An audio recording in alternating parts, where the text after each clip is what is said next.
ایک گنہگار کی توبہ کا سبق آموز واقعہ بیان کیا جاتا ہے کہ کسی ولی خدا کے زمانے میں ایک شخص بہت زیادہ گنہگار تھا، جس نے اپنی تمام عمر لہو و لعب اور بیہودہ چیزوں میں گزاری اور آخرت کے لیے کچھ بھی زیادہ راہ اکٹھا نہ کر سکا۔ نیک لوگوں نے اس سے دوری اختیار کر لی تھی اور وہ بھی نیک لوگوں سے کوئی سروکار نہیں رکھتا تھا۔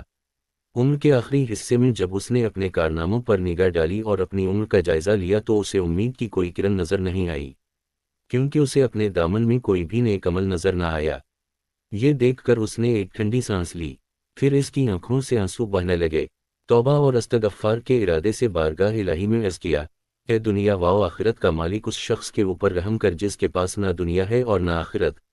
اس کے مرنے کے بعد شہر والوں نے خوشی منائی اور اس کو شہر سے باہر کسی کھنڈر میں پھینک دیا۔ اس موقع پر اس ولی خدا کو عالم خواب میں حکم ہوا کہ اس کو غسل و کفن دو اور متقی پرہیزگاروں کے قبرستان میں دفن کرو۔ عرض کیا، اے رب العالم، وہ ایک مشہور اور معروف گناہگار اور بدکار تھا۔ وہ کس چیز کی وجہ سے تیرے نزدیک عزیز اور محبوب بن گیا اور تیری رحمت اور مغفرت کا حقدار بن گیا؟ جواب آیا، اس نے جب اپنے آپ کو بے یار و مددگار دیکھا تو ہماری بارگاہ میں گریہ زاری کی۔ ہم نے اس کو اپنی آغوش رحمت میں لے لیا ہے۔ کون ایسا دردمند ہے جس کے درد کا ہم نے علاج نہ کیا ہو؟ اور کون ایسا حاجت مند ہے جو ہماری بارگاہ میں روئے اور ہم اس کی حاجت پوری نہ کریں؟